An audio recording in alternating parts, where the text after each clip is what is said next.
We had not seen ever before Pakistan Zindabad slogans heard in Vidhan Sauda.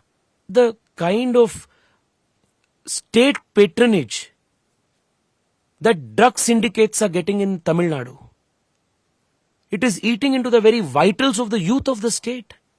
This is what DK Shivkumar has said in one of the interviews, that their objective is to either confuse people or to simply plain lie to people. Most young people of my generation, the stark political memory that they have is of the anti-corruption movement that we witnessed under Anna Hazare's leadership. The idea was we wanted, as young people, a leader who presented a contrasting alternative to the country at that time. Because we were fed up with the corruption, double-digit inflation. So whatever could go wrong was going wrong. And Modi was the alternative idea. I'm the youngest BJP MP from, in the 17th Lok Sabha. It is definitely a big honor, big responsibility. Sometimes, I have woken up in the night, unable to, process the kind of trust, the faith, the burden that sometimes I feel I'm carrying. Lives of political leaders is actually incredibly hard. People who see it from outside just see the glamour, etc., but they don't know the amount of hard work, how much it demands from you. When I faced the first elections in Bengaluru South, Annamalai was the DCP of Bengaluru South. Oh. And Annamalai before that was the SP of Chikmagalur, which is my native place. Okay. So our, friendship, our acquaintance, our relationship goes back from that time. Well, what happened in that aircraft when you were with him? Yeah. Who did you try to open it? Did he try to open it, or did he try to stop you? What happened? In fact, it's one of the most hilarious, incidences. It's become a troll material for the Congress from that time.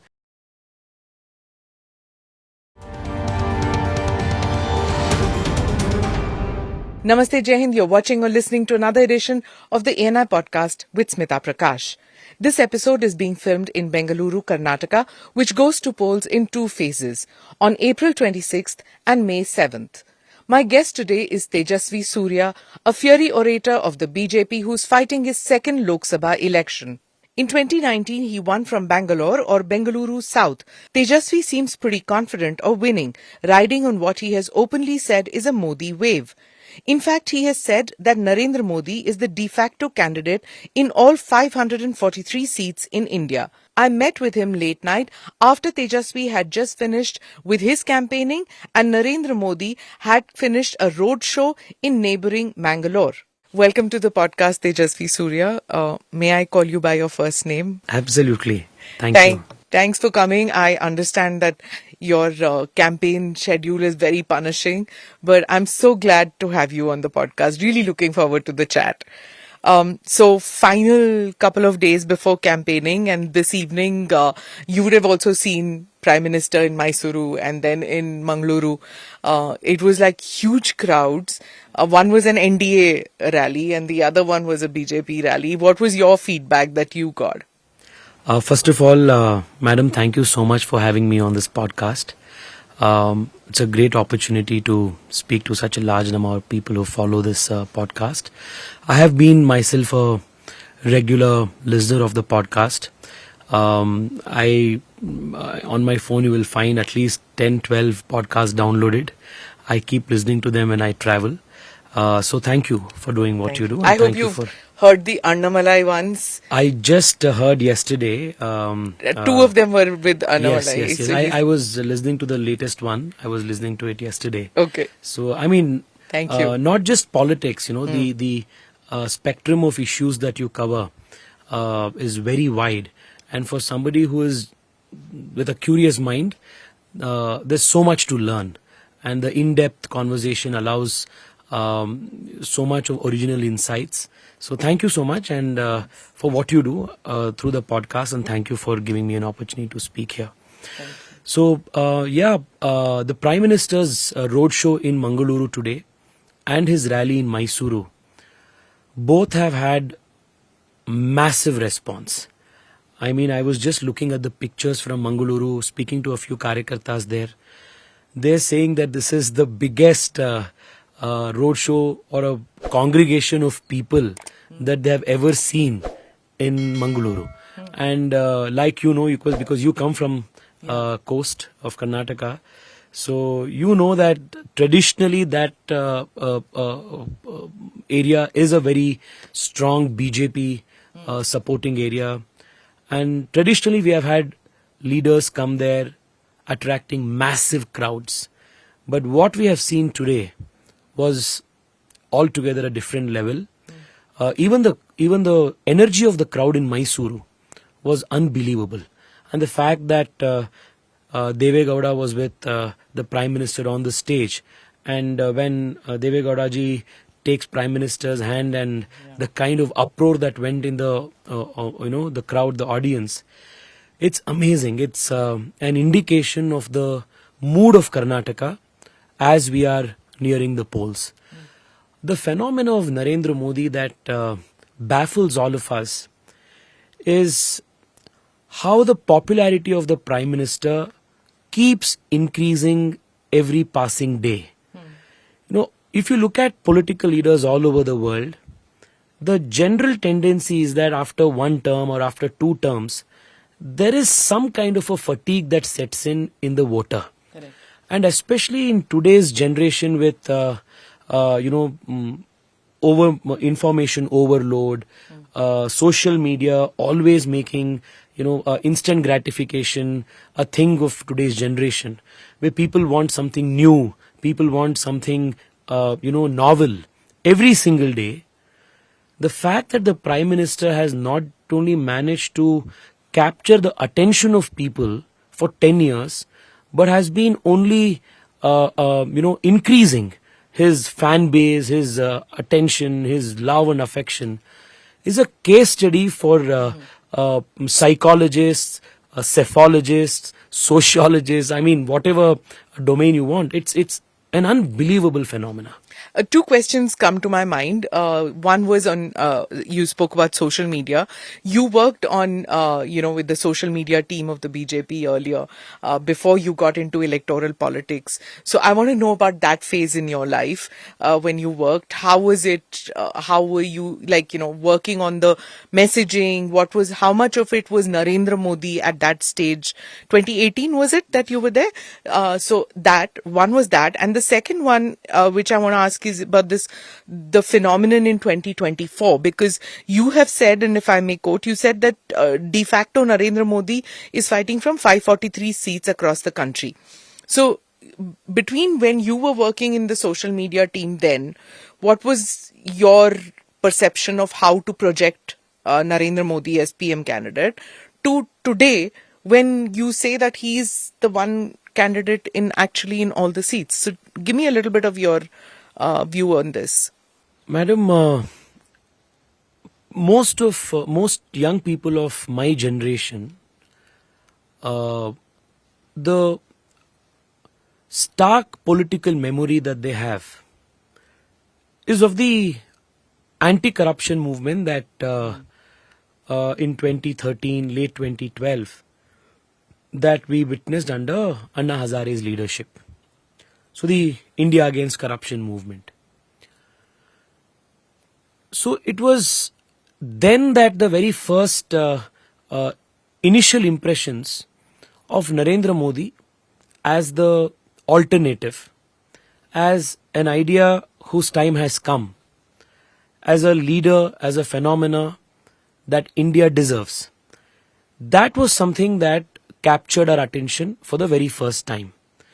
Of course, we knew who the Chief Minister of Gujarat was. His popularity was already pan-India. But at a national scale, he was a contrast to everything that was something that the young of India did not accept or did not like about.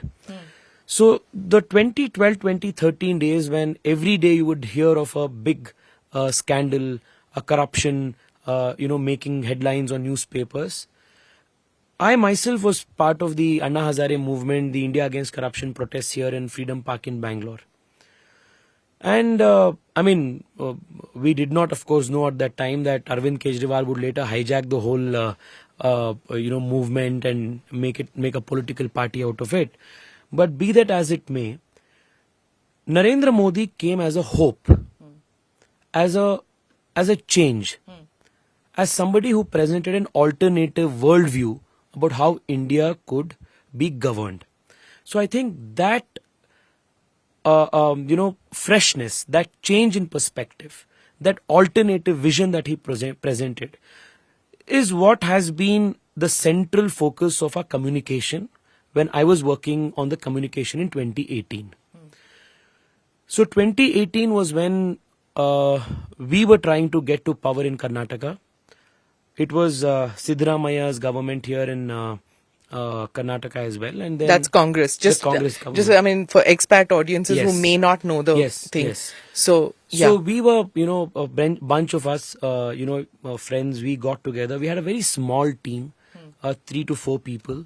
We did not have an elaborate, social media war room or setup of that kind. So you were still not part of the BJP then, No, or of course I was. You were. I was a part of the BJP. Okay. I was in the Yuva Morcha. Okay. But at that time, party gave me the responsibility to also monitor social media and overall communications of the party. But you weren't a tech person. You were a lawyer studying law. But you were in. But I was doing multiple roles for the party. Okay. After I passed out of college in 2013, for almost an entire year, I went around all of Karnataka making speeches for PM Modi.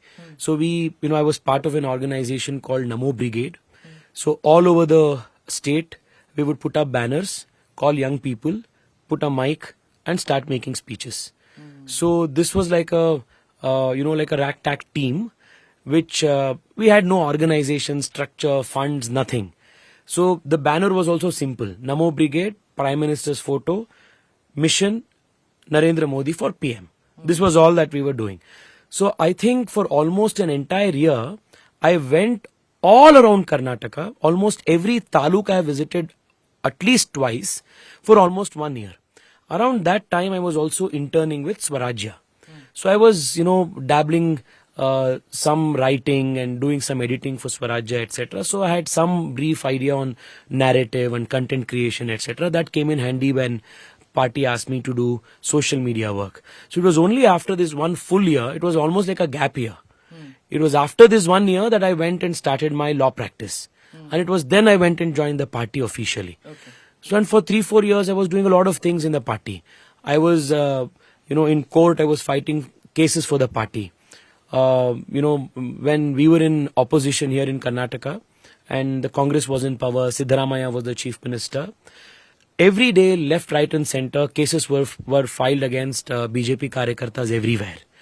All over the state, whether it was our Mafizal courts, whether it was our civil courts, whether it is, high courts. So, my full-time occupation was to fight cases for our Karyakartas everywhere. So, this was something that I was doing. And then, alongside that, I would also go on Kannada TV news channels primarily and some English news channels at that time as an unofficial spokesperson of the party. I would represent the party on all of these news channels. And it was in fact that time when so many Kannada news channels were just mushrooming every time. Correct, yes. So I would be on morning till evening, I would be in court. And at least if I had 10 briefs that day, 4 of them would be some party briefs. This is before 2019 election. Yeah, this is 2013, 14, 15, all those years. So this NaMo Brigade, you guys are responsible for this whole creation of a movement for Modi, so much so that today people say that we have moved from India is Indira and Indira is India to Modi is Bharat, Bharat is Modi. Yes? No, not at all. No? Absolutely not. The idea was, going back to what I said, the idea was we wanted, as young people, a leader who presented a contrasting alternative to the country at that time. Because we were fed up with the corruption. There were bomb blasts happening everywhere. people's physical security was not safe. If you remember the state of our country's economy then, it was slow. The, policy paralysis, this was a term that we would read in newspapers, regularly. Double-digit inflation. So whatever could go wrong was going wrong. And Modi was the alternative idea. He was the contrast to the dark side of things. So NaMo Brigade was actually a platform to offer hope to people, and that hope happened to be Narendra Modi. So, while doing all of this as, spokesperson for party, then as doing some, lawyer, advocate work for the party, 2018 elections, the party asked me to also take care of the party's social media and communication. It was then that we would put together a small team, 2-3 people team, and we started working on communications in Karnataka. So, it was a fun period. Most of the tweets that we were drafting was all on the go. And it was only on social media. If you recall at that time, Modi did not have an into traditional media, into legacy media. Legacy media had blocked Modi. So it was only you guys. Some people don't even remember that, because today Godi media, everybody talks about. There was a time when traditional media did not run Modi. It was you people, the young guns, young Turks, whatever people want to call. You guys started with social media and then built inroads into traditional media. Well, I would say I say this many times, if you reflect about Modi the phenomena, Modi ji is not just creating New India, but Modi ji is also a product of New India. So, if it was not for young Indians, at that point in time, accepting and coming to terms with, or rather wanting, an idea like Narendra Modi, perhaps there would have not been the currency that, we saw in 2013 and 14. Which is strange, so the very first acceptance... That you guys were in your 20s. Yeah. He's already in his 60s by then. But you find hope, as in your 20s, all of you, find hope in a man in his 60s. And you find him a youth icon, whereas the youth icon of Rahul Gandhi was unacceptable to all of you. Well, look at even today. Even today, the gaming kids. Yeah, exactly. Yeah, why? Today, I had a interaction with first time voters in our constituency today. Okay, and they're all 18 and 19. That's the first time voters age today that we interacted with. Almost every single person there was speaking about Prime Minister's interaction with the gamers. Yeah, why? And because he's so updated. Okay. One. He uses, vocabulary that is so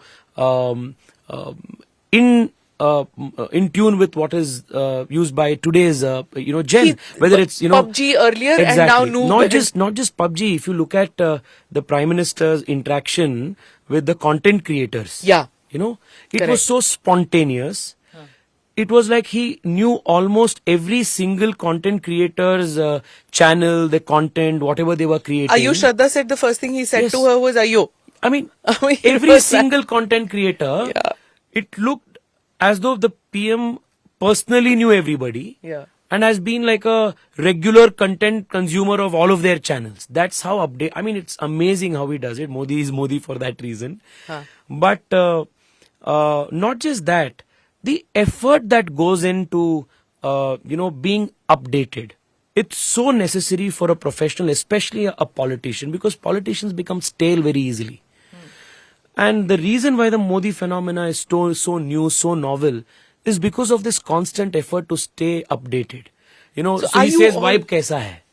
Right? When he said, okay. And then he uses the word like FOMO, noob. Okay, so today the boys were saying, how is it that the Prime Minister speaks our lingo? Right? And also the second reason is, there are certain values that are universal and timeless. For example, the Prime Minister's integrity, right? Young people, whether it's 10 years before or 10 years later, will always value integrity. So integrity as a value has a resonance with youth. hard work as a value has a resonance with youth. Working your way up through your merit, earning your place is a value, and that resonates with young people. So I think it's a combination of both these things. Prime Minister's effort to stay updated, as well as his, he embodies these values that are timeless and that so clearly resonate with the young of India. So you're fighting your second election. How much of it is you as a candidate? How much of it is BJP? And how much of it is Modi when you go to your constituents? I think it's a mix of all the three, but close to 75 to 80% is the Prime Minister's work, the Prime Minister's personality, the Prime Minister's leadership. Of course, the BJP as an organization, the cadre strength, and then as candidates what we bring to the table and what we offer. Especially when you are going as a incumbent MP, you also need to go to people telling what you have done in the last 5 years. So I think it's a mix of all the three. But essentially, like I said, to an interview a couple of days ago to, I think, ANI or Times of India, Prime Minister is de facto the candidate in almost all seats. Because this is a national election.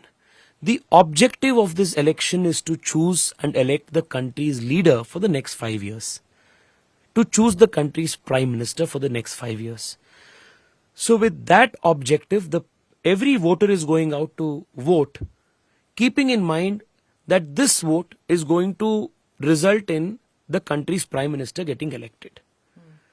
So I think in that sense, the overwhelming factor in this election will be the Prime Minister's role.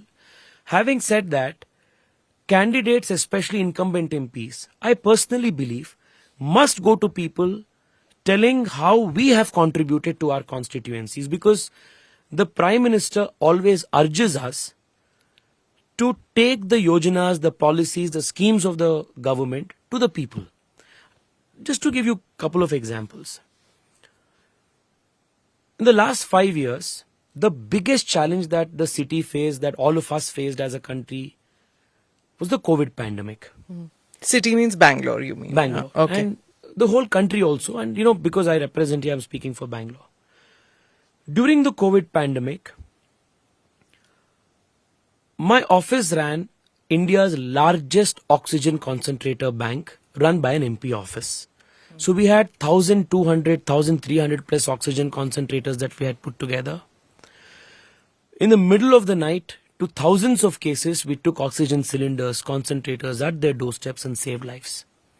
In less than 30 days, we revamped more than 4 hospitals, added more than 350 ICU beds and helped save lives, augment the infrastructure at that time. There was a time when there were 40,000 cases, 50,000 cases that were being reported every day. At that time, people of the city were not able to transparently book a bed in the hospitals in the city. There were black marketing of bed that was going on. So we exposed the whole scandal, the whole black marketing, that was going on. Got 18 people arrested. Within 36 hours, with the help of software engineers in the city, we built a software that was transparent and allocated beds. From 0 beds available to 4,300 plus beds made available in just 36 hours. It literally saved people's lives. So even today when I am outside meeting people, people recollect these things. And as an MP, your role is to also coordinate with the central government and make sure that your state gets the support that the center government or the state government gives you. So when there was this whole allocation of remdesivir, at that time, these are terms now, we have social distancing, remdesivir, we've forgotten all of these things. Absolutely. But, the allocation of remdesivir to states was a very big issue. And there was black marketing in that too. Yes. Yeah. So at that time, talking to the finance minister, talking to the pharmaceuticals minister, making sure that Karnataka gets its fair share of, allocation of drugs. All of these things were done on a record footing. Building, PSA, oxygen PSA plants overnight. So people witness these things. So even today when we go campaigning, people remember that Modi ji gave Bengaluru South 27 lakh vaccines. They also recollect that, okay, you exposed the black marketing of the beds. You built ICU beds. You helped us get a bed. So I think all of these things, what you do to the constituency, because you are at the end of the day an ambassador of Prime Minister Modi in the constituency. But Tejasvi, the opposition, the chief minister, the deputy chief minister, they keep saying that the state doesn't get its share of funds. DK Shivkumar was on the podcast and saying stepmotherly treatment that Karnataka gets from the centre. The other chief ministers of the South Indian states say the same thing. In fact, some of them don't even see the South as part of the India entity. They have, from your own state, people have said that we don't feel part of the country because we are given such a, we're not seen as part of the country. We don't get our share of allocation. What do you have to say to that? It's very unfortunate that over the last few years, the Congress in Karnataka has based its entire narrative by their own admission, either to confuse people. This is what DK Shivkumar has said in one of the interviews, that their objective is to either confuse people or to simply plain lie to people. In one of the interviews, he says this. Okay. Now let me put before you a few facts. 2004 to 2014, Karnataka under the Congress government got around 80,000 odd crores as the tax devolution. In the last 10 years between 2014 and 2024, we have got somewhere around 2,58,000 crores. That is a 258% jump in the quantum of funds, taxes, the devolution of funds that Karnataka has received in the last 10 years. 258% increase. Where is 80,000 crores and where is 2,58,000 crores? So this is blatant lying. And even with respect to the central grants, there is a 248% increase between what we got during the UPA and what we have now got under the NDA. Take the railway budget for that matter. For the whole of 5 years under the UPA, from 2000, up to 2014, 2009 to 2014, we got somewhere around 800 crores. And just last year, just for railways, Karnataka has got somewhere around 7,500 crores. Now, when this is the reality, and by their own admission they say that we either are going to lie or we are going to confuse, I'm actually shocked that a serious political party that is in government adopts this strategy to lie, to confuse, to blatantly misguide people as their primary narrative to communicate to people. What about this thing that there is a drought in the state and they are not getting drought relief, that funds are not being allocated, and that whatever they had promised the people of the state when they came to power last year after the state assembly elections, they're not able to deliver, they can't give it because the centre is not releasing funds for drought relief. Okay, now there are two issues. What they had promised to give, that is their Congress guarantees, is different from the drought relief. Yeah. Now let me first address the drought relief.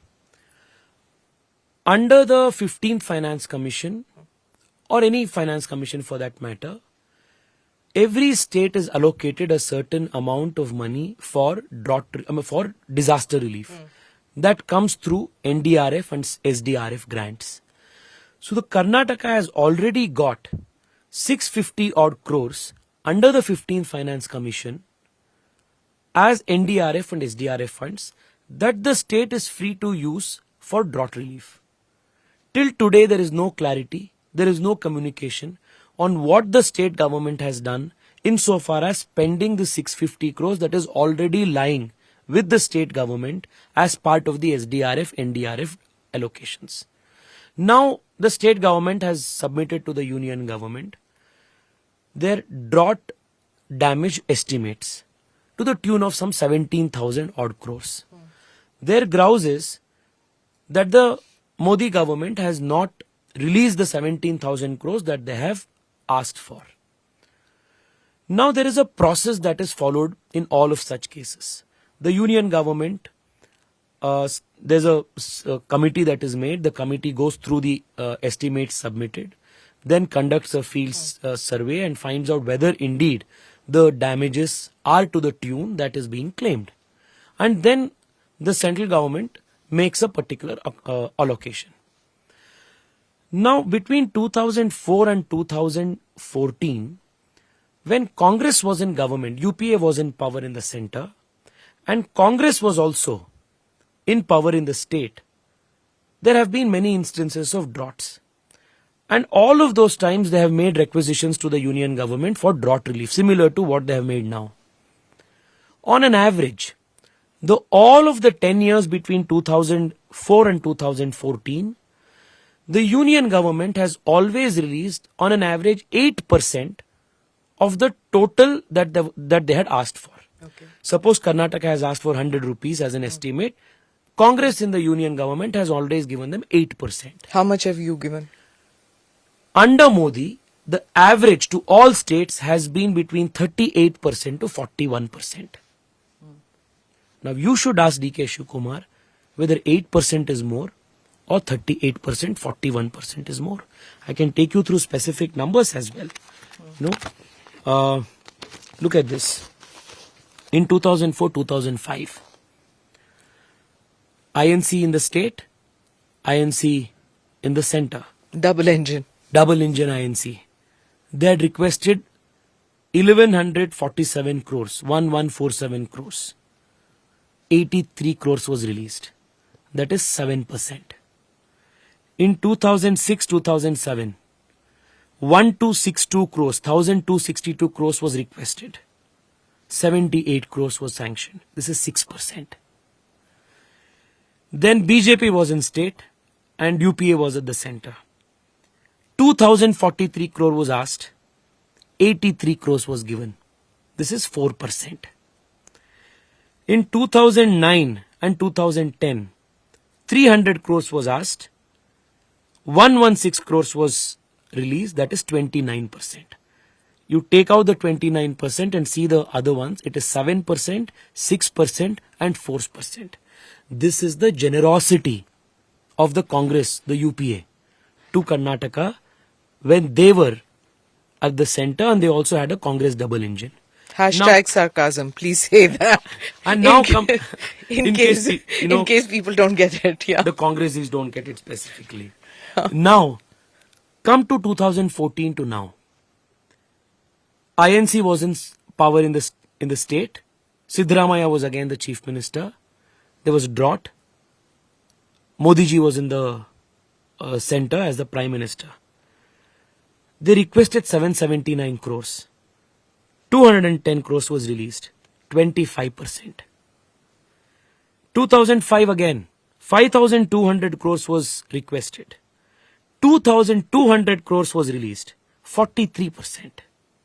2016, 8,000 crores was requested. 2,577 crores was released. 32%. 2018, again INC. 4,498 crores was sought and 1,990 crores was released. That is 44%. These are the numbers. Also, looking at this, there's a very interesting pattern. Is this on a website or something like that where first-time voters? Yes, everybody can access. This is PIB data. Okay. This is all available online. This is public data that is available. It's a Google search away. 2004 to 2014, INC in power, drought relief is requested. Only 2 times when BJP is in power, there is a drought that have requested. There must be a flood. Look at this. No assistance. No, in Karnataka. You can either say it is flood. You can say it's either a flood, or you can say all our dams and lakes were full. Huh. Look at this. Between 2019 and 2023, we built the dams and we did water management. But, look at this. Between 2014 and 24, Congress was in power from 2014 to 2019. with the exception of 1 year, every year has been a drought year and they have requested for drought relief. 2019 to 2023, we were in power. All the 4 years, no assistance is sought. Okay, what is the solution to this? I just figured this out I'm just coming now. to the drought bit, that every year between, I don't know how many, 100 years that the fight has been going on between Tamil Nadu and Karnataka over the Kavery river waters. There is a tribunal, there is a way, a manner in or a mechanism in place to sort this out. But in spite of that, that doesn't happen. There's India Alliance Partners, which is the Congress in Karnataka and the DMK in Tamil Nadu. And in spite of the two chief ministers being part of an alliance, they've still not come to a solution. Don't tell me that the BJP needs to come and that's how everything will get sorted out. What is a solution? Just explain to our viewers and listeners. Madam, the Kavery issue is a very serious and a sensitive issue for the two states. Unfortunately, over the last few decades, certain political parties and most politicians on either sides have also used it to whip up passions on both states, and as a result, many a times the political maturity needed to solve this issue has generally been missing. Over the last, almost a century, because this is such a long, standing issue. There have been so many agreements made, some honored, some not honored. Then some agreements during the British era, some that were revisited later after independence. Then the Supreme Court order.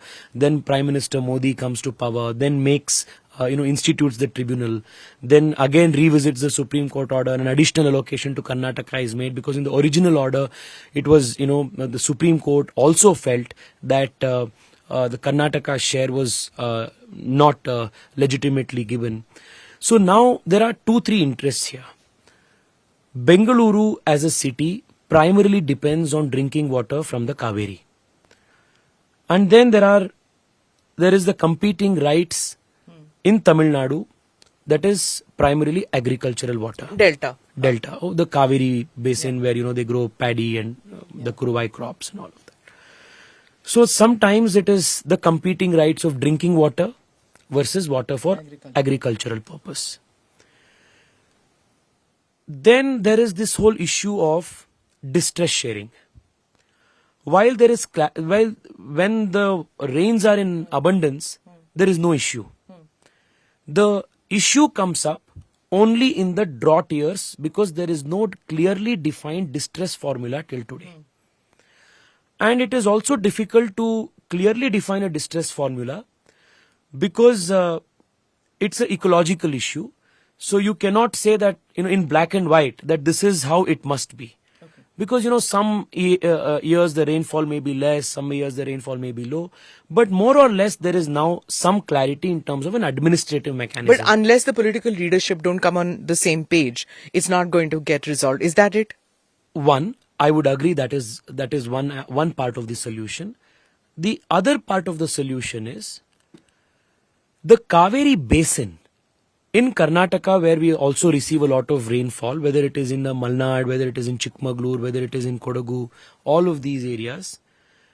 And also the whole cropping pattern in Mandya and Tamil Nadu. Because we are mostly growing paddy and sugarcane, which are both heavy water consuming crops.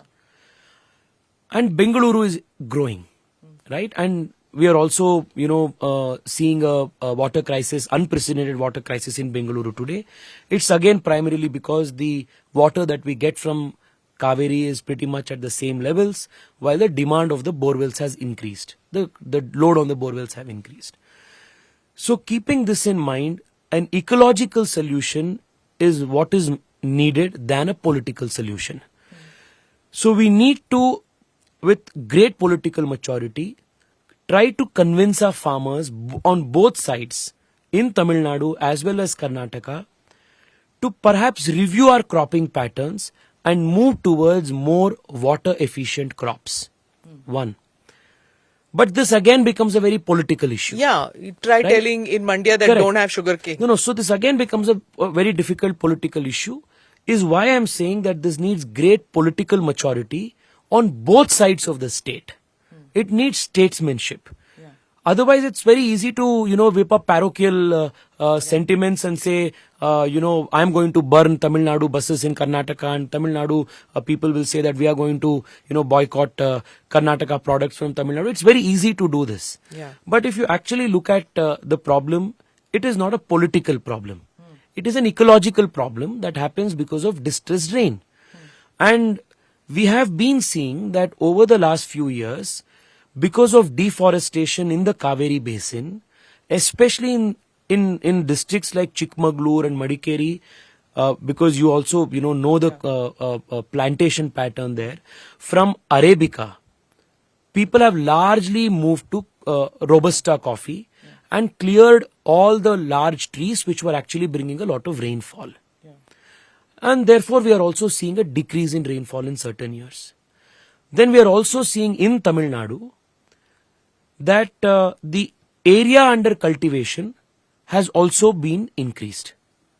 What is given to what is given to the Supreme Court and mandated as to this must be the area has also been increased. The cultivation area has also been increased. I believe like literally 20% of paddy cultivation doesn't really happen now because there's no water. So without water, how do you do paddy? Well, there are multiple arguments, right? But the point is, if you are going to go into all of these things without the statesmanship required, without the political maturity required to bring everybody on the same page, it is very easy to spark a fire. I get that. So I would feel that we need to focus our energies to arrive at an ecological solution so that there is abundance of rain. When there is abundance of rain, there is actually no problem. That would be the ideal solution, to have enough rain and to have enough reservoirs to store rainwater. No, but also if but also even speaking like a political solution, even if you have, why is it that Siddaramaiah cannot pick up the phone, talk to Stalin and arrive at a political solution, whether it is Mekedatu, whether it is some other solution? Why is that not possible?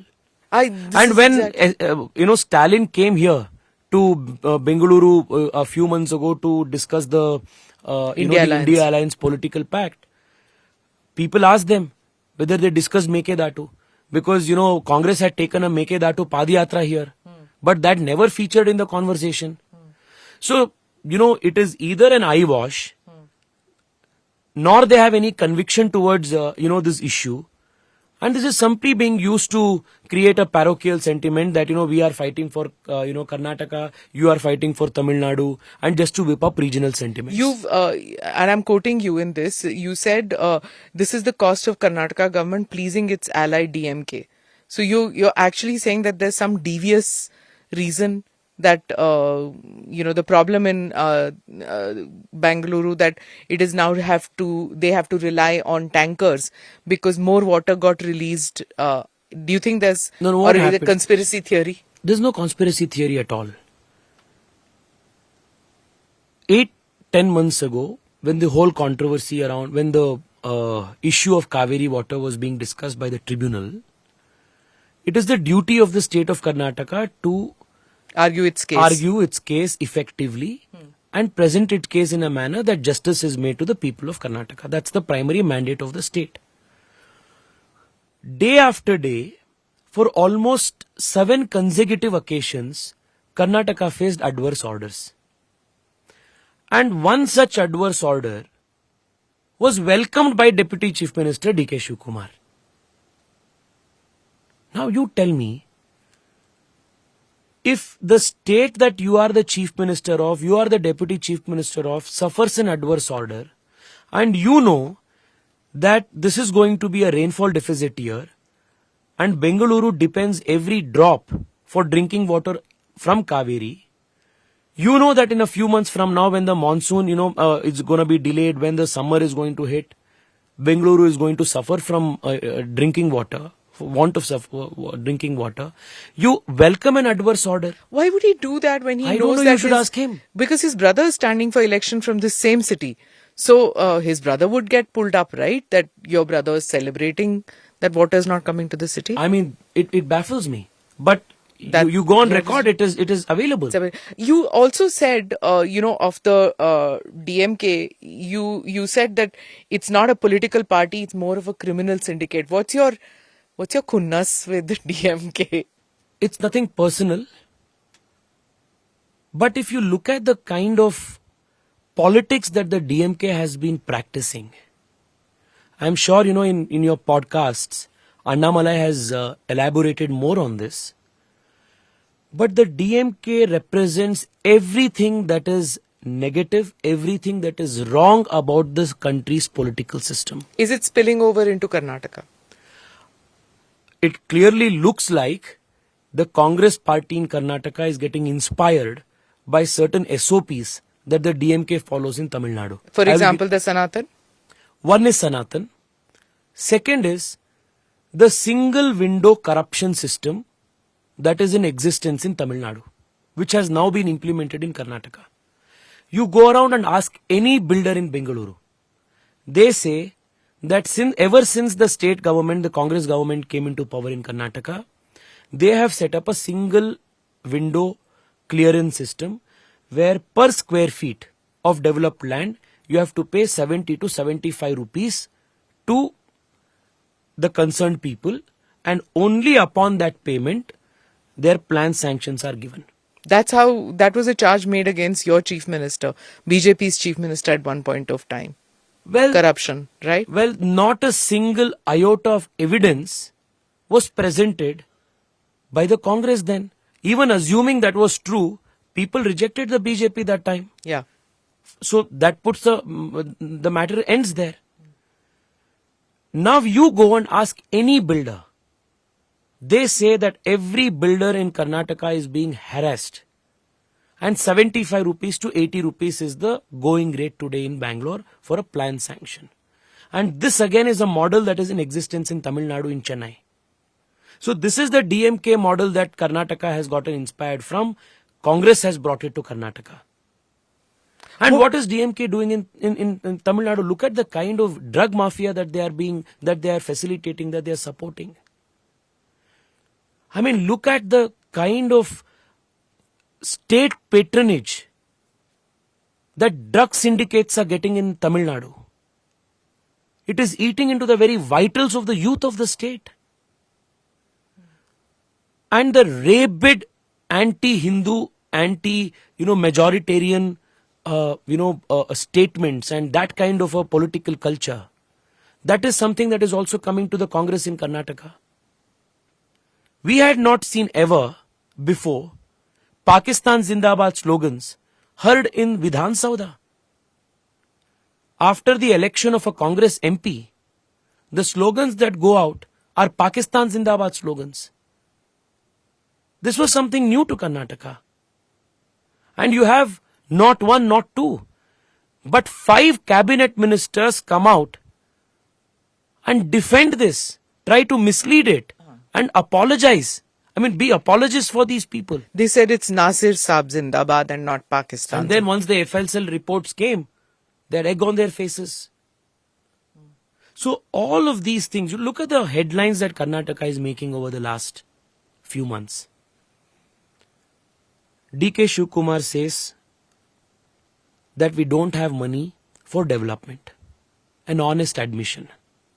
Because all the monies are now being diverted to fulfill the Congress guarantees, the freebies. The state is being pushed towards bankruptcy. Let me just, because the Congress has also released its manifesto and is 5 guarantees. The 5 guarantees is now a national project. We have seen in Karnataka over the last 7-8 months the debilitating, the disastrous effect of this kind of a economic policy.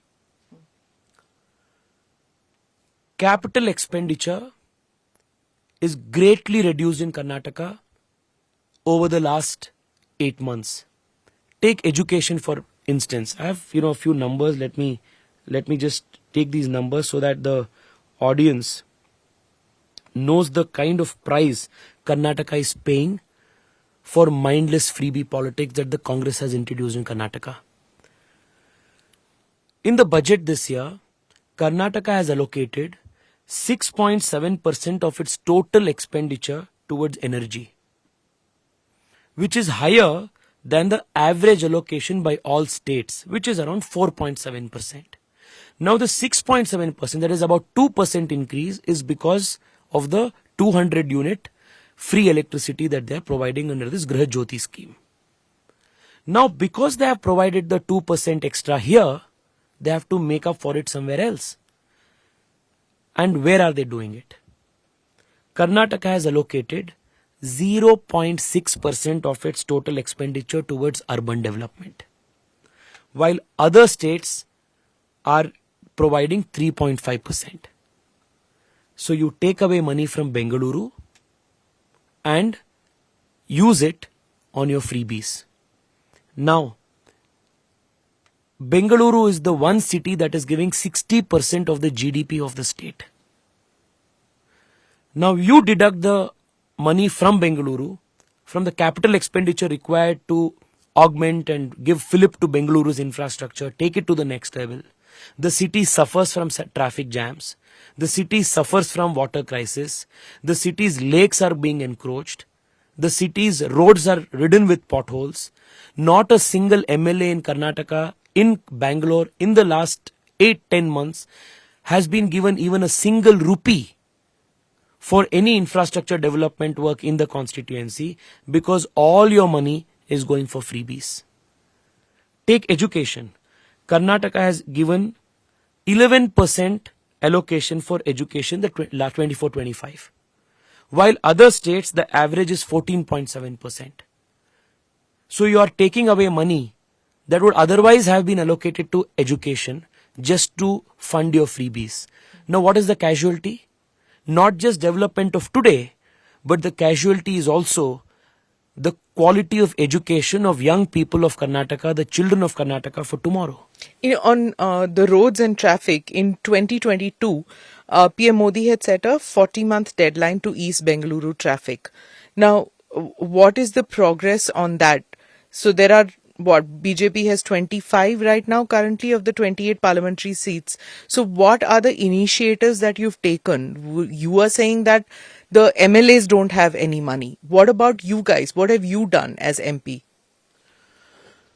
Well, in the last 5 years, just for Bangalore, Modi government has sanctioned 1,30,000 crore rupees worth infrastructure projects just for Bengaluru's infrastructure. From 40 years, Bengaluru suburban rail plan was pending approval from the union government. 40 years. 40 years. So now what has happened is, all those areas which were suburbs of Bengaluru Are now the city. Now inside the city. Because we have delayed the suburban rail by 40 years. But never, better late than never. So it's metro then? No. The suburban rail is now gotten, approved. In 2021, the Prime Minister, came here, laid the foundation stone, and the work has started. In 2 corridors, the work has started. This is one project. 15,000 crores worth project.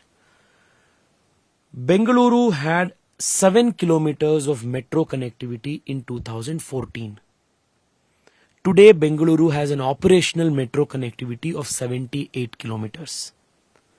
That's And really not much. Not much, but we have gotten approvals for the next 75 kilometers. And this happened in the last 5 years. And in the last 5 years, we have also expedited work on the yellow line, which is again going to augment another 4 to 5 lakh ridership once it's going to be operational this year.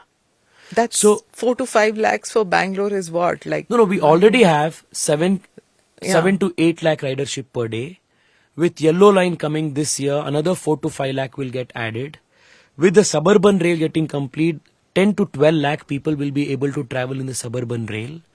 The comprehensive mobility plan envisages a 317 kilometer metro for Bengaluru. For how many years now? That will take 10 years? Up to 2035 is what the plan is. Okay. So by that time, 317 kilometers is what is the plan. and work is now being, undertaken to push for approvals for the whole the CMP to get done. The Metro Phase 3, which again, primarily connects most of my constituency, Bangalore South, from, the whole of the outer ring road, the Vega City Mall to Nayanhalli, that 24-kilometer stretch, that is in the final stage of approval. When people come to your city, No, 1 second, let me just Okay, complete, sure. okay? Okay. So, the metro work has really gotten a fillip over the last 5 years. Then, one of the biggest challenges in the core of the city is that there's heavy vehicular traffic that is transiting the city because we don't have a bypass that links all the highways outside of the city. So in 2019 we mooted a project called the Satellite Town Ring Road. It's a 268 kilometer 6-lane highway that connects and bypasses all the national highways outside of Bangalore. So out of the 268 kilometers, 80 kilometers Prime Minister threw open for public use just 3 weeks ago. So when this is also going to be complete, it is also going to greatly ease traffic inside of Bengaluru. Then just in the last 5 years, Bengaluru also got an international airport, Terminal 2. Yeah, that's fabulous. Yeah. So in just the last 5 years, we got a new airport, Terminal 2. We got approval for a project that was pending from 40 years. We have expanded our metro operational by 78 kilometers. We have got additional approval for another 75. Work is expedited on another 25 kilometer, 18 kilometer yellow line stretch. We have added a STRR, that is a 268 kilometer ring road. We have also now proposed from the Indian Railways a circular ring railway that is going to connect all the suburbs and the nearby towns of Bengaluru like Hoskote, Chikballapura, all of these places, which is again going to bring a lot of economic activity to all of these regions. So when all of these are going to be complete, Bengaluru's infrastructure is truly going to be world class. Livable city It's again. going to become world class. This is what we have done in the last 5 years. Expat Indians who think of finally coming back to India after retirement, or else it used to be known as the retirement, a pensioner's paradise was what this was known as. This city, it was known as the garden city of the country, the Silicon Valley. There was so many epithets to when you think of Bengaluru. But then lately, all that you're reading in the newspapers is don't invest here. Don't invest. There's no water. There's no infrastructure. So are you promising people that this is a place that they should come and live here? In a few years' time, it's going to be the livable city that it used to be? No doubt about that. Even today, Bengaluru is the best city for investments, most dynamic economy, and the kind of talent pool that you get in Bengaluru is world class. There was a recent study, I think, by Goldman Sachs, which said that the engineering talent, the tech talent that you find in Bengaluru is one of the best in the world. Bengaluru is an organically growing city. And naturally, for a city that is expanding and growing organically, there are challenges in the phase of its growth. I have to interrupt you. When you're talking about being an international city and all those things, what you saw for decades, the parochialism of Chennai, the language issue, calling North Indians Pani Puri walas, those kind of things. Unfortunately, it's happening in Bengaluru. You're seeing that, billboards, we are going to burn it down. It's going to be Kannada. I know in the hate comments, a whole bunch of, you're a Kannadiga and you're saying this. It's going to come to me, I know it. But I'm still saying this to you, even at the risk of that if you are a cosmopolitan city, then why the hate towards Hindi? Why the hate towards English? Why can't you just let people choose what they want to put their billboards in? What language you want to speak in? Why does an auto fellow say that an auto driver say that I will not take you if you cannot speak in Kannada? Speak to me in Kannada. Now, these are people who come from different parts of the country, different parts of the world. They will learn your language. There are two perspectives What is to it? this. There are two perspectives to this. One perspective is that in my experience, I have traveled the country very extensively, especially the last 3-4 years. I still will bet my money and say that the most cosmopolitan, most inclusive, most progressive, all embracing city in India is Bengaluru. Is why the most number of migrants from all over the country, the first choice is still Bengaluru, because this is the DNA of the city.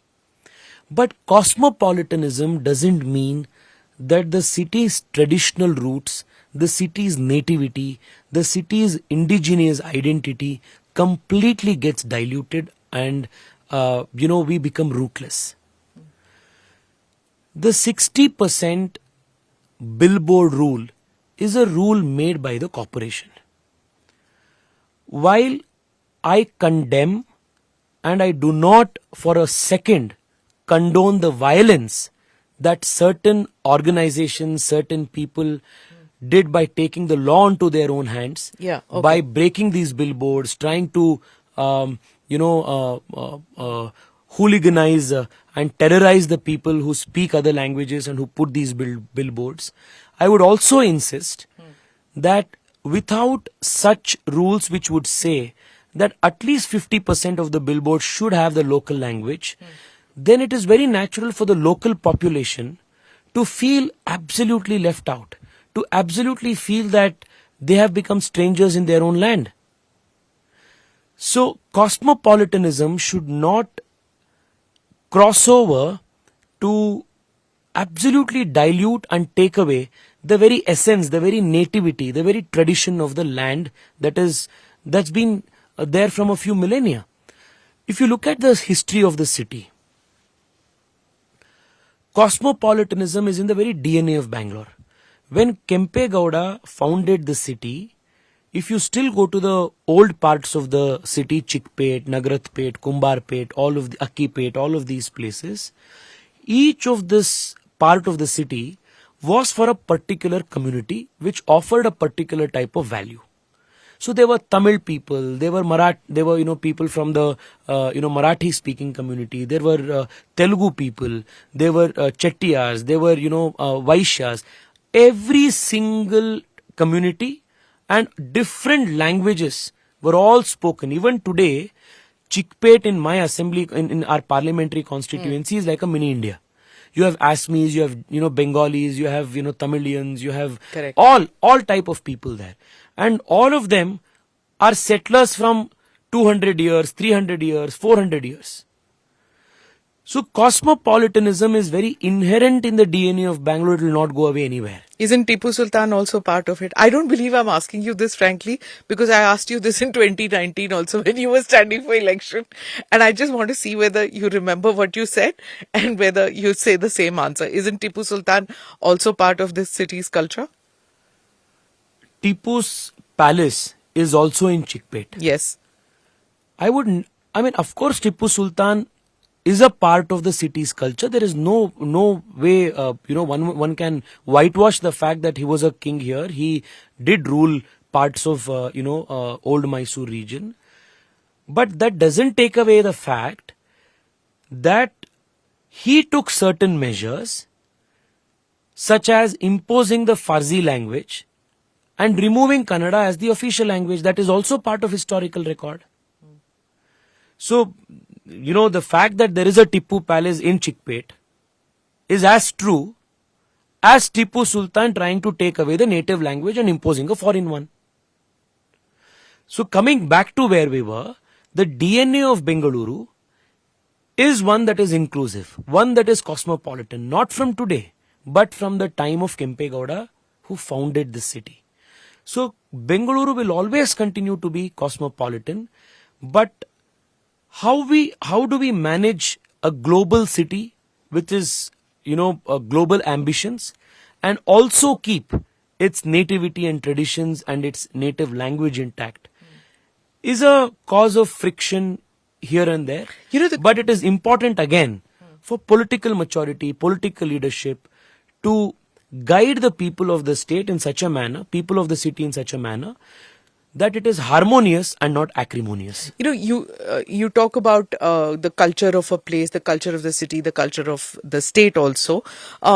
What the Congress says is that the BJP tries to impose one kind of culture, one kind of language. The Prime Minister today spoke about that. He said I'm asking everybody to speak in their native language and all that. But what the Congress blames your party is, for example, just a simple thing is about vegetarianism. Insisting on that, making fun or ridiculing people who eat beef, ridiculing people who eat meat. Now you're seeing everybody from the BJP turning around and talking about, oh, during the Navaratris, why are leaders Madam, picking first up? I want to address the issue of this language thing. Okay, because this whole bogey of Hindi imposition on BJP is done ad nauseum. Now, in 2019, after I got elected, one of the very first interventions that I made was to request introducing regional language in central government examinations. Now, for almost 60 years, central government examinations were being held in only Hindi and English, which put all the regional language states, non-Hindi speaking regional language states, in a great disadvantage. Now, upon our intervention, just 2 years ago, all central government examinations, including CAPF, CRPF, all of these examinations are now permitted to be made in all regional languages in the country. Now, it just shows that the Modi government, the BJP government, is sensitive to the needs of and demands of a non-Hindi speaking state. The question is, for 60-65 long years when Congress ruled, why is it that they did not permit central government examinations to be done in regional language? Why did this thought not even occur to them? Now come to the question of the education policy. From the very first education policy up to the new one that we just introduced, Congress always came up with a three-language formula. And in the three-language formula, Hindi was a mandatory language to be learnt by all states, including the non-Hindi speaking regional language states. So for 60 long years, 65 years, until Modi came and reviewed the NEP, who imposed Hindi in the state, in the country? It was the Congress. Today we review the NEP and then we make mother tongue learning mandatory for primary education. And insofar as the three-language policy is concerned, instead of making Hindi mandatory, we allow for any Indian language to be learnt. Yeah. Now, why couldn't the Congress make this earlier? And in the assembly, in the parliament, during the Constituent Assembly debate, who opposed Hindi imposition? It was Shyama Prasad Mukherjee. He says, I am a Bengali speaker. We do not want Hindi to be imposed on anybody.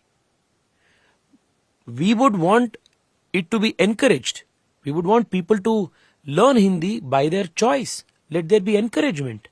But we are against all kinds of imposition. Who made this speech? It was Shyama Prasad Mukherjee. And even Baba Saheb Ambedkar was also on the same lines as far as imposing a particular language was concerned.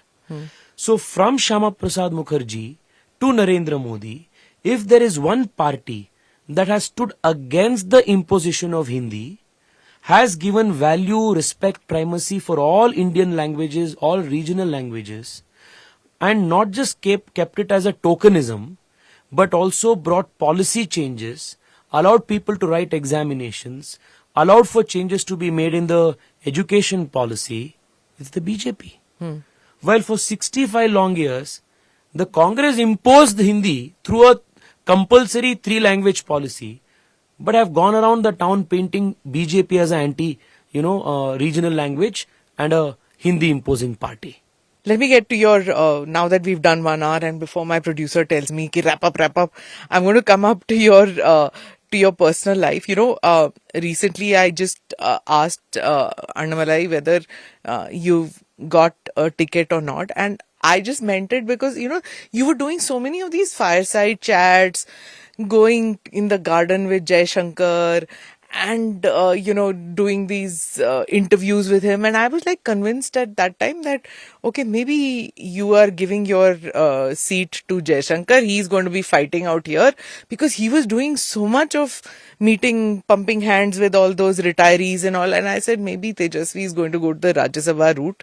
He's done with this, and that's what I meant. But Anamala is such a friend of yours. He did like, no, he's already been getting a ticket. Did you have any doubt? She was like, I said, no, I didn't have any doubt.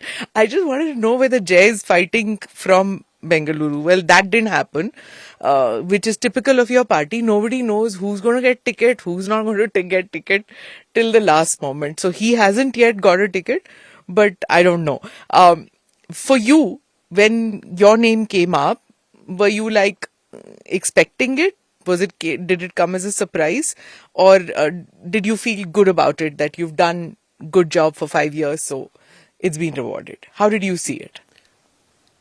Madam, actually, very frankly, I approach politics and my work here with a very impersonal attitude. My ambitions here are very impersonal.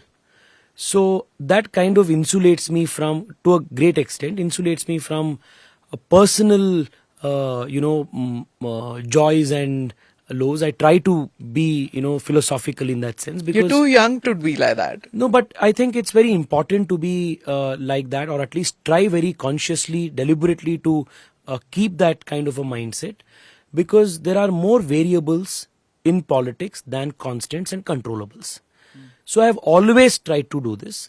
So I think I deliberately try to maintain a sense of equanimity. So, I take one day at a time. So party, gave me a ticket in 2019.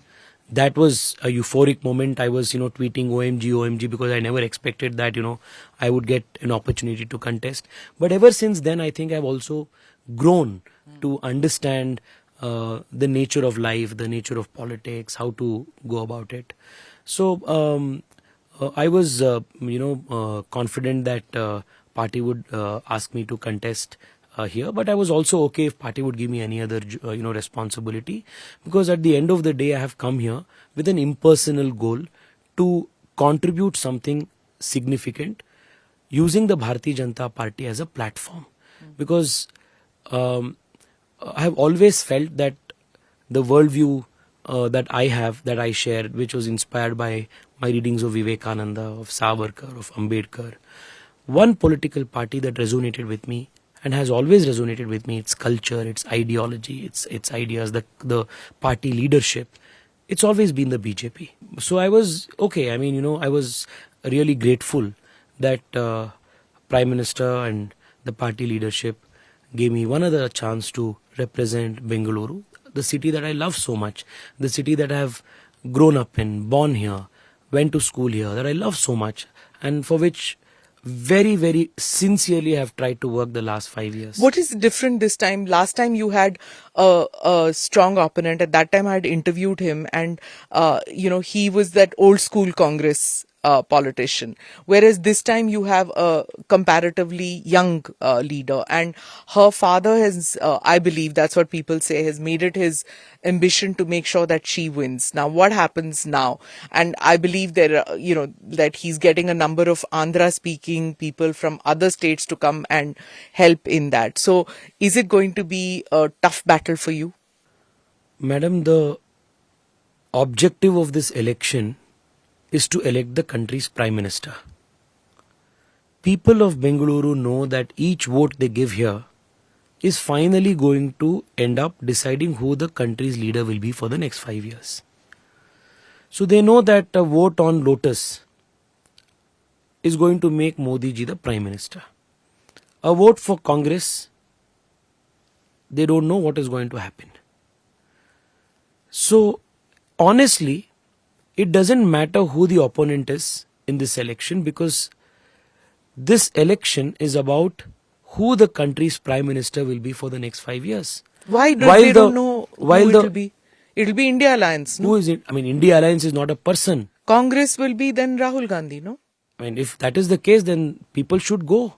and tell Congress should go and tell people in Bangalore that your vote to Congress will make Rahul Gandhi Prime Minister. They're not saying that. Of course they're not. I want them to say that. Why? I mean, well, people will then have a clear contrast. This is exactly what I think, that all of you BJP people want that to happen, because if it's Rahul versus Mr. Modi, it works in your advantage. It's not like that. We are very clear with who our leader is. We are telling the people that if you vote for BJP, Modi ji will become Prime Minister. People have seen the Prime Minister's delivery, they've seen his governance, they've seen his leadership the last 10 years. Why has Rahul Gandhi not campaigned all that much this time in Karnataka? Should ask the Congress. What is your take on it? Why do you think that that has happened? He spent so much time during his yatra here. He spent 15 days or 17 days or something like that in Karnataka. And there were these shots of him holding DK Shivkumar's hand and Siddaramaia's jogging away. That seems to have worked to some extent for them. I don't know, even in the Congress pamphlets, I see Rahul Gandhi's photo in a very small size. And I see the local leaders, their faces in a very big, size. So I don't know. I mean, this is a question that you must definitely ask Siddaramaiah and DK Shivkumar as to why there is absolutely Rahul Gandhi or the Gandhi family missing in action in Karnataka's election ground. But the question again is, who is going to be the country's Prime Minister? If BJP comes to power, if NDA comes to power, it is going to be Narendra Modi. We have presented a very clear option before the people, a clear choice before the people. So it doesn't matter who honestly is going to be the opponent in this election. What was your first term like for your first 5 years, and now that you're going to, you're aspiring to become a second term parliamentarian, what would you want to do in a second term? What did you do in your first term which makes you feel that it was a good 5 years that you spent in parliament? Madam, personally speaking, this has been a very big learning experience for me the last 5 years.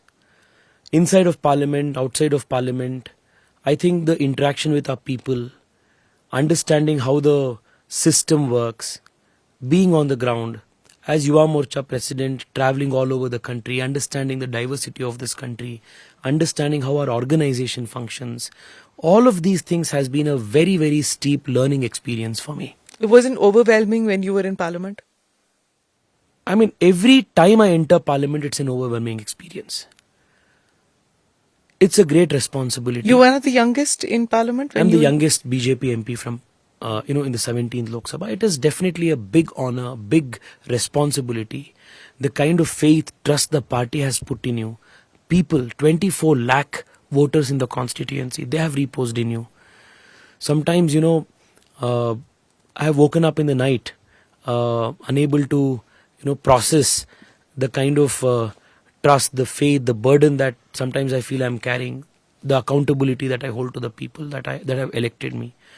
There have been so many nights like that. I've just woken up from the night, in the middle of the sleep, and then just tried to come to terms with, okay, this is what I should do. I'll be doing it. Okay, tomorrow. Who were the people who were guiding you in the party in parliament? The very first speech I made in parliament was received very well by a lot of people, but that the very next day evening, I was walking in the corridor of Parliament, and Dharmendra Pradhan ji, calls me and says, "Hey Tejasvi, come here. Arun ji is trying to reach you, and you're not answering your phone." I said, "Dharmendra ji, who Arun ji?" And then he said, "Bhai, Jaitley saab." So then I was like, oh God, he's trying to, talk to me. And I was like, sir, please give me his contact number. I'm going to call him immediately. It's been my life dream to talk to him. So I collect his number and I call Arun Jaitley.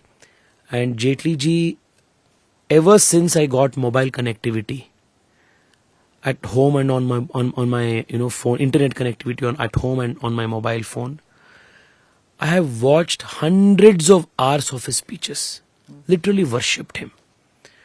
It was a big moment for me when I was, going to be talking to the Arun Jaitley on the phone.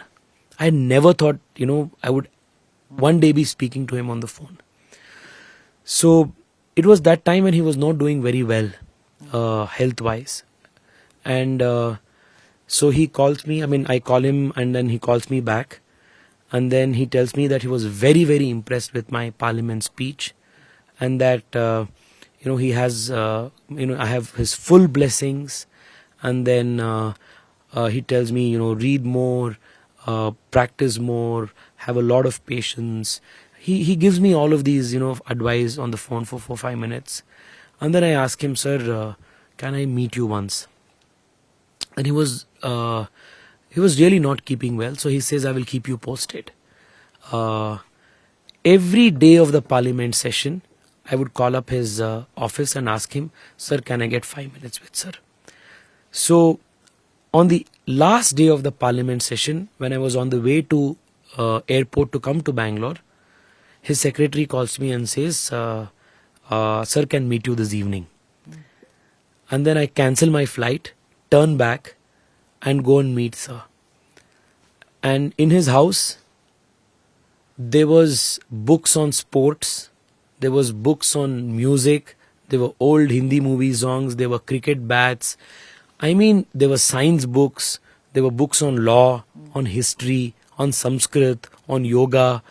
It just showed what a multi-dimensional person Arun Jaitley ji was. There were some old, Bollywood songs that he was listening to, and there was cricket playing on the, TV, and then he was reading some 3-4 different books on the table, some old English novel, and then some, books. I think some work he was, some government-related stuff. All of this. And then it was supposed to be a 5-minute meeting, but I ended up speaking to him for more than 1 hour, 20 minutes. And I still cherish and value each minute of that 1 hour, 20 minutes that I spoke to him. And I still remember, just before I, left, I, touched his feet, took his blessings, and I was about to leave. And then he said, call me if you need anything better. These were his last words. Because just a week thereafter, he passed away. But what was amazing about this encounter was this man is at his, his not doing, okay health-wise, so frail, so weak, but sits with a young guy, mentors him for 1 hour, shares with me his incredible parliamentary experience, suggests me what to read, what to do, what not to do, parliamentary speeches, do's and don'ts, indulges in a friendly banter as an equal for 1 hour. And weak that he is at that point in time physically, while I'm leaving, he says, call me if you need anything better. Yeah.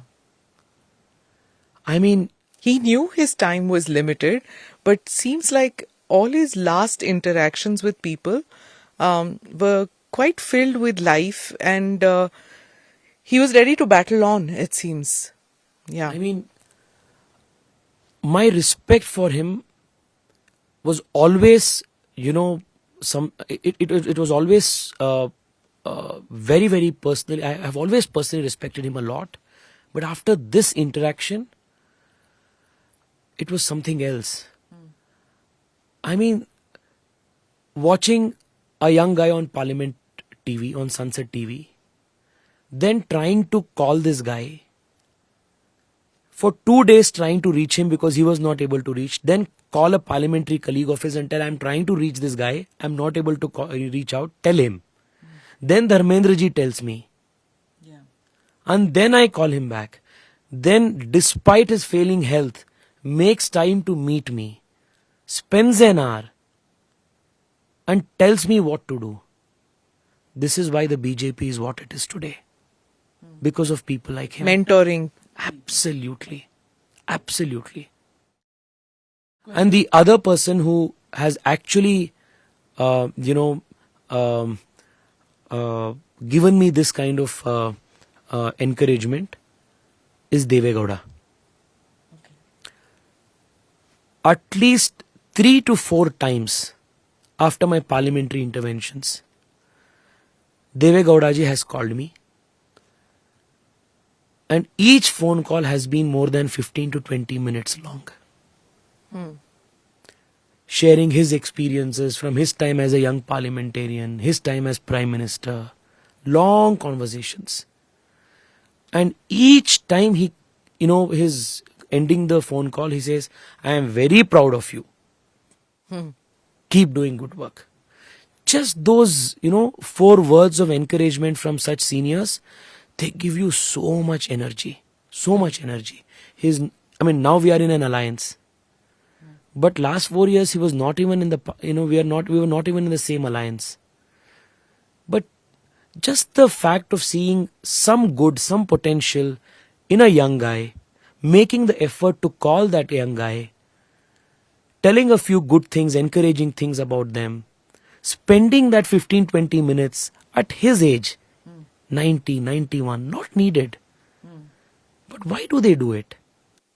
I'm amazed that you appreciate that, because what tends to happen is that young politicians don't have patience for the older generation. I'm glad that you're disproving a notion that I had, that people don't have, at least I didn't have patience for Deve Gowda ji. Let me tell you honestly. When I was your age, I didn't have the patience. When I interviewed him, when I met with him, I was like, why doesn't he speak faster? Typical journalist, why does he meander here and there? I want my soundbite faster. At your age, I didn't have the respect, but I'm so glad that you do respect, the wealth of information, knowledge, experience that he has. Tell me about the various committees that you were exposed to, you became a part of, and how you felt that you were being part of nation building. I'll take a little, time to give you, this answer, because I was telling you how big a learning experience this has been the last 5 years. There are some experiences inside the parliament, and there are some work that we have done outside of the parliament as an MP of the constituency. Both has been an incredible learning experience. Now, I gave you the list of the projects that we got approved. The suburban rail, the metro expansion, all of these things. At various points, at multiple levels, these projects were stuck for various reasons. Lack of coordination, not giving the right perspective and argument. For example, the suburban rail and the metro, both alignments were running parallel to each other. So Niti Aayog had a query as to how both will be financially viable if both of them are the alignments are running parallel to each other.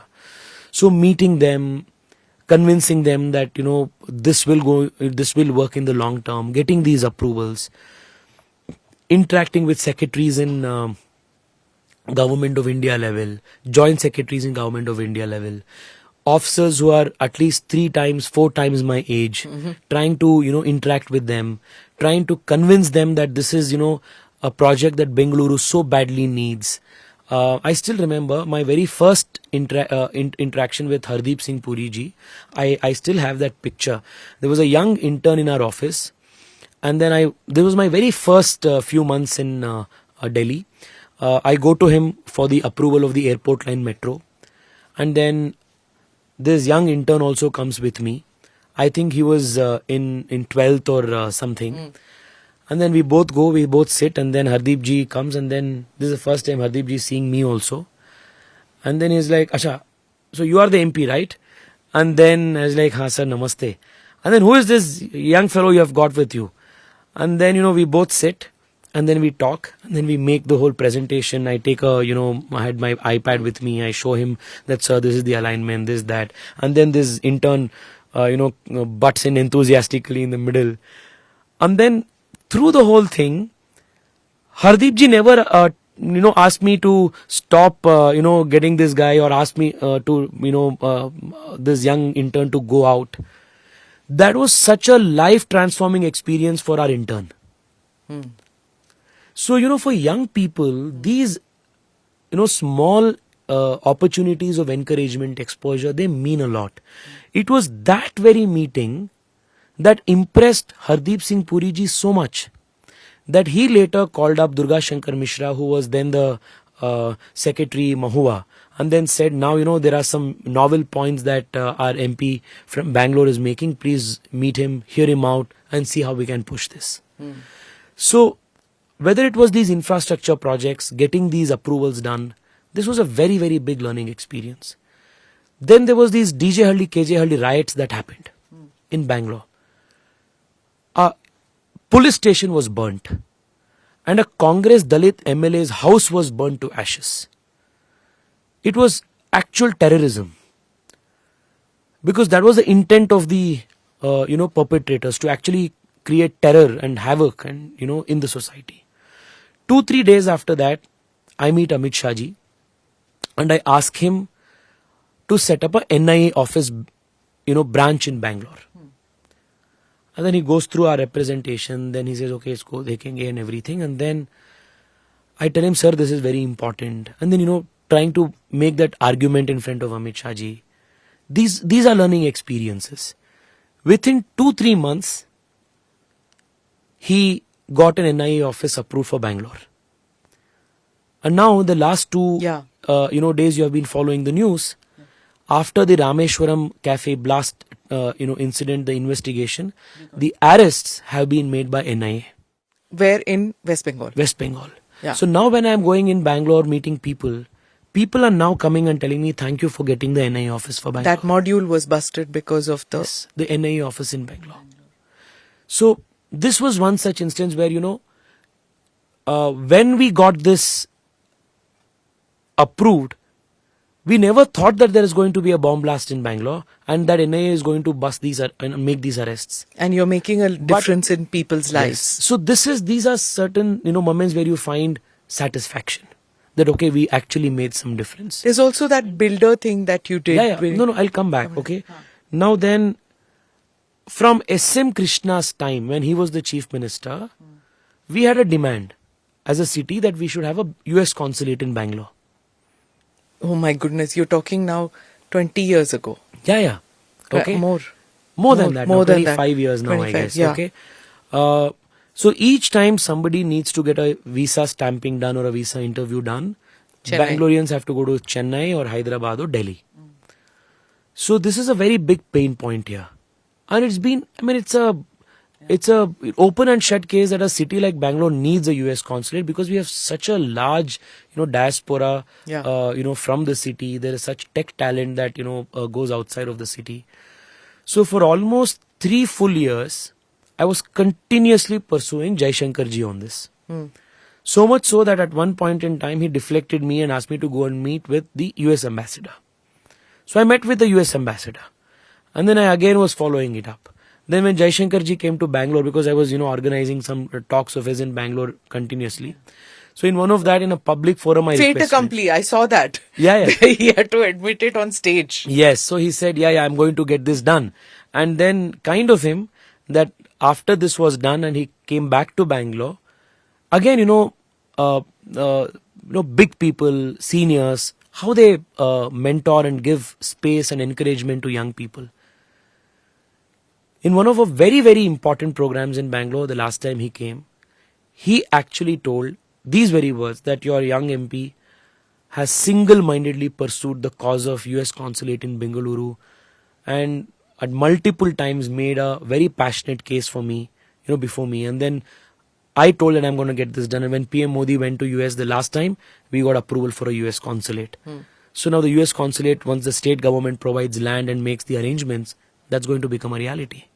So whether it's the metro, whether it's, the NIE office, whether it's US consulate, whether our work during COVID, which literally saved lives of people by making changes in the public administration system, bringing in more transparency, more accountability.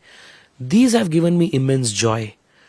And, the builder thing that you asked, this is again an example of how sensitive the Modi government is to the demands of the middle class. Today also, if you open the manifesto, the Modi ki guarantee, the very first page starts with what we are going to be doing for the middle class. It says about how we are going to strengthen the RERA and make it even more stronger, give it even more teeth. So what happened was here in Bengaluru, around 2012 or 2013, a prominent builder took advances from about 1,800 or 2,000 home buyers, promising that he would construct, flats and deliver it by 2014 and 15. But even till 2019 and 2020, he had not even started the construction. Home buyers were apprehensive that he may flee the nation, he may go out of the country. So the moment we brought this to the notice of, the government, action was taken. And most importantly, there was a scheme called the Swami Fund. And under this scheme, fund is provided for stalled real estate projects for affordable housing schemes. So we got around 1,500 crores approved within a matter of about 15 days. Talking to finance minister, then the SBI had to get this approved. Then the other part also had to be from Ajay Piramal. Okay, I had never spoken to him ever. The industrialist. Yeah, because Piramal was supposed to do a particular part of the financing. I get his WhatsApp number from somebody and then randomly cold call him and say, sir, this is, so and so, I want to help my constituents. You are supposed to, make another funding round. So please help. So I thought that, I would need an introduction, etc. He said, no, I was watching your debate on Times Now. I'm very happy. You tell me how I can help you. And like how all of things came together, in about 10-15 days time, we got around 1,500 crores approved. And in 2022, we started the construction of these flats. 2021 end, we started the construction of these flats. 2023 end, that is last year December, we completed 2,000 flats constructed, handed over all of them with the occupation certificates to the home buyers. And when all of these home buyers did the Gruha Praveshams together, that was one of the most fulfilling days for me. And Prime Minister tweeted and congratulated all the home buyers. And there were literally tears in the eyes of these people because their entire lifetime savings were at stake. For almost 8-10 years, they were living in rented houses, paying rent, and they were also furnishing EMIs on the loans that they had taken. And they had absolutely no clue what would happen to their life savings. Yeah. So we got these houses built. And one day when I was on the street, in one of the restaurants here, one of these home buyers walks up to me and says, we generally thought, politicians are always in hand in gloves with builders and these real estate people. So when we actually approached you, we didn't think that there is going to be any difference. We didn't think it's going to get resolved. But, today when I go to that apartment, the kind of love and affection that people show, so many of them have pictures of me and Prime Minister Modi in their homes. It's actually very, very fulfilling. So these are the moments that actually give you so much of, courage and gives you the energy to go on and do so much there's work. so many people who are apprehensive, young people who are apprehensive of joining politics because it is seen as something which people do for greed, for self-aggrandizement, not for as a service. But of late, I'm noticing more and more people who really want to make a change in people's lives, who want to get into politics because of reasons which are not what used to be. In your party, there's this constant, young people who are brought in from different parts of society who are asked to come and join in. One is like you, as you have come. There's Madhvi Lata in Hyderabad, who's taking on Owaisi. She's also somebody who's not a politician, got a ticket when she wasn't even part of the BJP. Then there is Annamalai, who's come in from the police service, right? What is it about your party that attracts young people like you?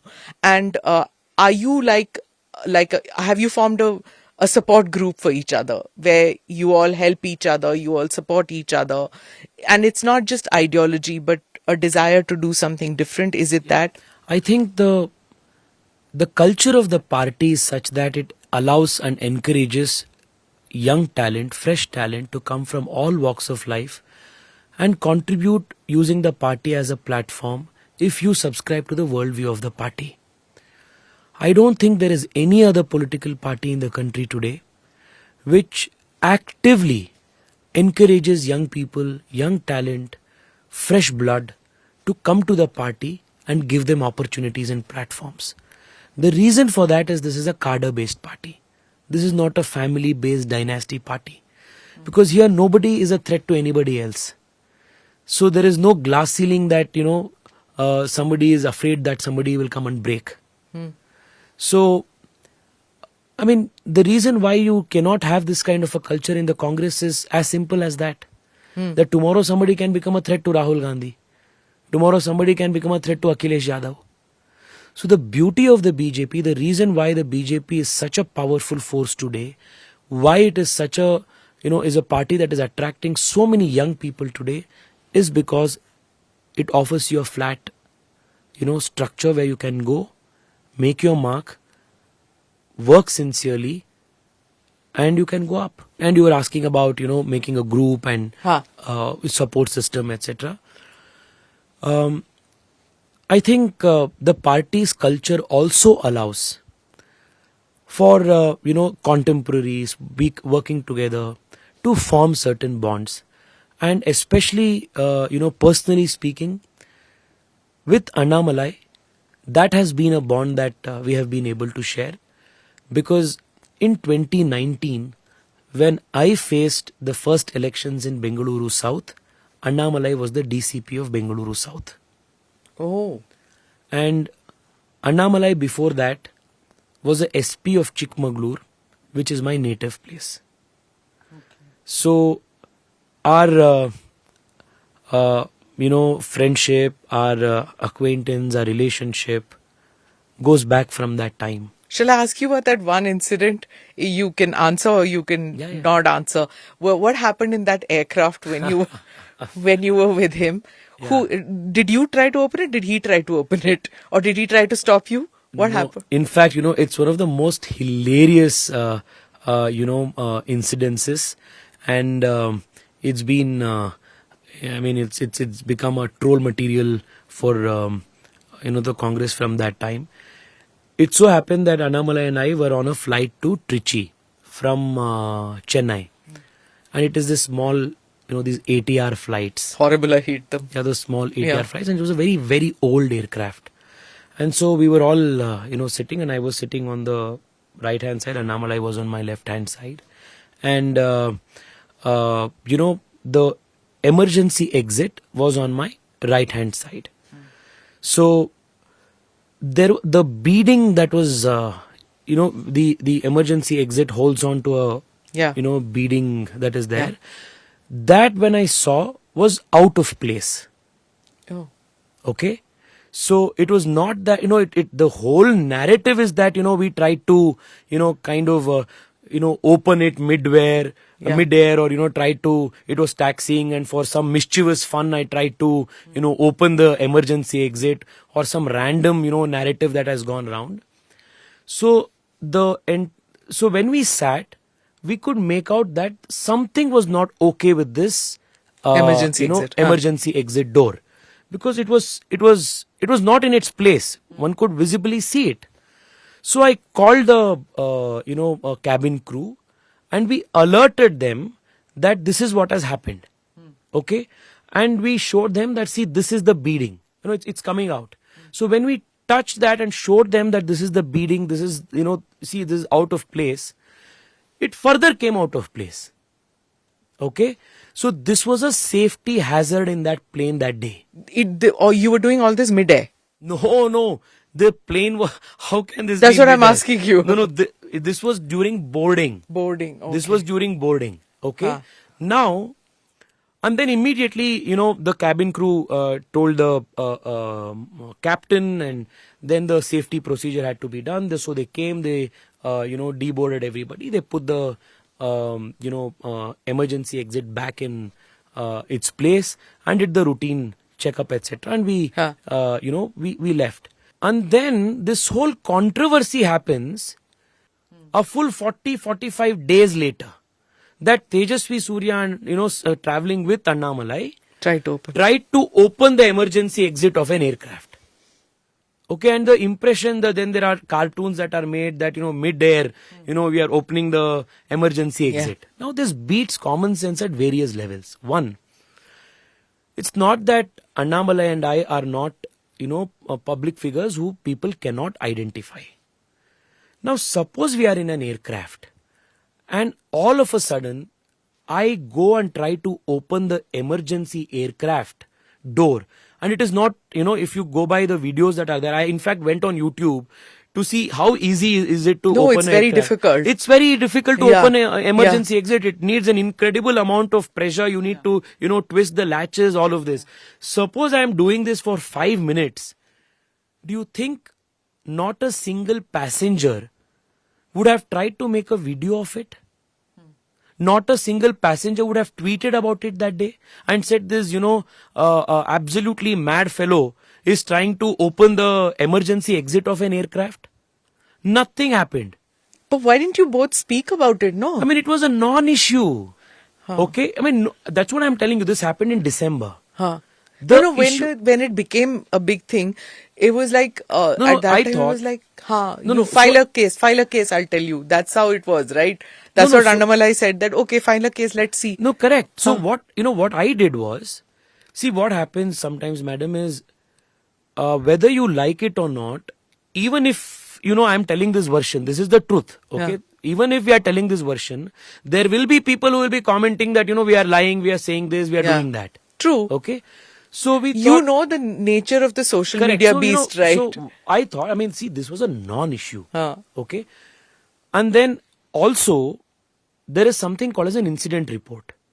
So right after this episode happened, on the very day, we wrote a letter. Oh. Okay, I wrote a letter saying this is what happened. We reported this incident there. And this letter is also with, the airlines. Okay, now this what happened. It was like a series of things that went wrong. Okay, and it was such a PR disaster. Yeah. And then you could have curbed it right away. That's what I can't. You're a social media wizard. You know it. Maybe it's a learning. But what I did that time was, I sent a legal notice to Indigo. Okay, when this whole thing happened, asking them to clarify 3 things. 1, whether I deliberately opened the emergency exit of the aircraft. 2, whether I was found, guilty or guilty of any wrongdoing. Have I violated any aircraft, rules or regulations? 2, if I was, then has any special treatment been accorded to me on account of the public position that I hold? And I said, I hope no such special treatment is accorded. And I sent them a legal notice and said, if I don't get a clarification on this, I'm going to sue you. Then Indigo gives me a detailed reply and says, none of these things have happened. And this is not this was an accident. Okay. I have the email with me. Okay. And then, I thought, I'll give it to the media and everything. By that time, the entire, news cycle had, completed. So I thought, people were having fun making cartoons. I thought, let them enjoy. Okay. So this is, the story. In conclusion, I have to ask you one question, which I ask everybody about mental health, because people like you are, in a high position or high stress jobs. You're with people all the time. You barely have any private life. How do you keep your mental balance? Do you do yoga? Is it meditation? Or some people say that, we don't have any kind of a schedule. We can't eat at times. We can't drink at times properly. Like water is not easily accessible. You don't have private life at all. How do you keep your mental balance? It's hard. Look at today. I started my day today at 5:30 in the morning. It's 12:35 in the night today, and we are here recording the podcast. Lives of political leaders is actually incredibly hard. People who see it from outside just see the glamour, etc., but they don't know the amount of hard work, how much it demands from you. Personally speaking, when you enjoy the work that you do, then the joy of work itself is, the work itself rewards you. The hard work itself is a reward. So I think, that is one thing. Second, at least 3 times in a week, minimum, I try to do some physical exercise, weight training or something. I was not particularly very good at sports or, physical activities when I was in school. So I always had this thing that I want to do something, make a mark in some physical activity. So 2 years ago, I trained and I was the first MP in India to complete a Ironman relay. So what's that? So that's it's a triathlon. Okay. So it's swimming, cycling, and running. So I teamed up with 2 other people. I cycled 90 kilometers while my friends, our friend swam and the other guy ran. So I did that, and then this year I wanted to actually do a full Ironman, and I wanted to try, train for it. Hopefully this year, but last year because of Karnataka elections and all, You're not part of the MP cricket team and things? You don't play cricket? No, I did play once with Okay. Manish Tiwari ji and others. Okay. I've also played some badminton in the Cosmopolitan, the Constitution Club. But I try to do some exercise once in 2 to 3 days a week. That gives me really fresh mind, and it really helps me de-stress. So you still have 2 more weeks? Yeah, and then of course, Insta Reels. Seriously? I mean, Yeah. I think it's a stress buster for everybody. Okay. Don't you scroll mindlessly? You Instagram? really want me to admit this on air? Yes, I do. And Just then mindlessly scrolling. mindlessly, just for laughs, frankly. Yeah. Because when Puppy videos. Yeah. Or some jokes. Yeah, something or the other of that sort. But unfortunately, nowadays it's only election related stuff, even while scrolling, because you have that sudden thing that, oh my God, have I left out any state? FOMO. Have I left out, any news item? And then you feel very, odd or awkward going for a debate and not having studied. That is my nervousness. I think all of us who have taken that 10th board, 12th board exam, if you've not prepared for that 1 2-marker question, that nervousness that comes. But anyway, I won't take any more of your time now that you've revealed that it's 12:30 at night. But thank you so much. I can't tell you how much I appreciate the fact that you got out during this heavy campaign schedule, took time out to come to the podcast. Thank you very much and wish you all the best. Thank you so much, madam. Thank you. Thanks. Thank you for watching or listening to this edition of the ANR podcast with Smita Prakash. Do write in with your suggestions and click on the subscribe button. Namaste, Jai Hind.